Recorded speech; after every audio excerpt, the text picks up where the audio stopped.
ഓരോ അപ്പോൾസറിക്കുള്ളതുണ്ട്. ഈ brush sofa അല്ലെങ്കിൽ അങ്ങനത്തെ സാധനങ്ങളൊക്കെ ഉള്ള ഒരു ബ്രഷായിരിക്കും. ചെറിയ ബ്രഷാണിത്. മറ്റേ എഡ്ജിലൊക്കെ പോകുന്നത്. വലിയ ബ്രഷിൻ്റെ എഡ്ജ് പോകാത്തടത്ത് ചെറിയ ബ്രഷ് പോകും. ഇതാണ് അതിൻ്റെ സെൻട്രൽ യൂണിറ്റ്. LED ലൈറ്റ്സ് ഒക്കെ.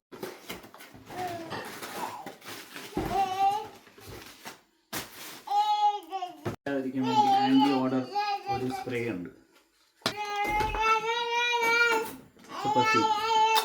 ഫിൽറ്ററൊക്കെ ഉണ്ട്. നമുക്ക് പൊടിയൊന്നും അകത്തോട്ട് പോകാതെ ക്ലീൻ ചെയ്യുന്ന ഫിൽറ്ററുണ്ട്. പിന്നെ ഈ ബിന്നിൻ്റെ സ്റ്റോറേജ് കുറച്ച് വലുതാണ്. 2 വീലുണ്ട്. അപ്പോൾ മൂവ് ചെയ്യാൻ എളുപ്പമാണ്. ഇത് സ്മാർട്ട് സെൻസിങ് ആണ്. ഏത് ഫ്ലോറിലാണ് നമ്മൾ യൂസ് ചെയ്യുന്നത് അതിനനുസരിച്ച് ഇതിൻ്റെ പവർ സെൻസ് ചെയ്യും. പവർ കൂടുകയും കുറയുകയും ചെയ്യും. ഇപ്പോൾ ഇപ്പോൾ ഹാർഡ് ഫ്ലോറിൽ വെക്കുമ്പോൾ ഇതിന് ഒരു സെക്ഷനും ഇവിടെ വരുമ്പോൾ വേറെ പവറാണ് ഇതിന്.